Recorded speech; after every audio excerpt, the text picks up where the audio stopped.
بسم اللہ الرحمن الرحیم۔ السلام علیکم ورحمۃ اللہ وبرکاتہ۔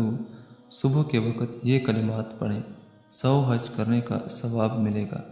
اگر آپ چاہتے ہیں کہ ہمیں 100 حج کرنے کا ثواب ملے تو صبح کے وقت یہ کلمات ضرور پڑھیں، انشاءاللہ الرحمن 100 حج کرنے کا ثواب ملے گا۔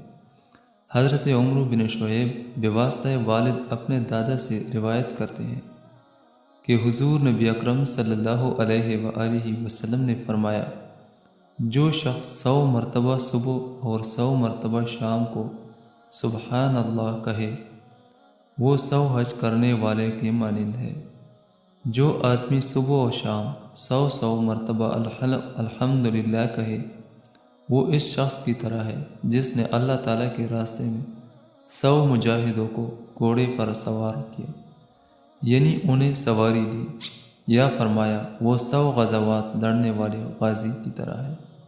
جو شخص صبح و شام 100 مرتبہ لا الہ الا اللہ کہے وہ اس آدمی کی طرح ہے جس نے حضرت اسماعیل علیہ السلام کی اولاد سے 100 غلام آزاد کیے، اور جس نے صبح و شام 100 مرتبہ اللہ اکبر کہا تو اس دن اس سے اچھا عمل کسی نے نہیں کیا، البتہ وہ شخص جو یہ کلمات اس طرح کہے، یعنی کہ اللہ اکبر یا اس سے زیادہ بار کہے۔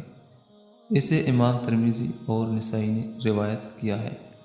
بہت ہی زیادہ فضیلت والا ذکر ہے، اس ذکر کا ضرور اہتمام کریں۔ اللہ تعالیٰ اس پہ عمل کرنے کی توفیق نصیب عطا فرمائے، آمین ثم آمین۔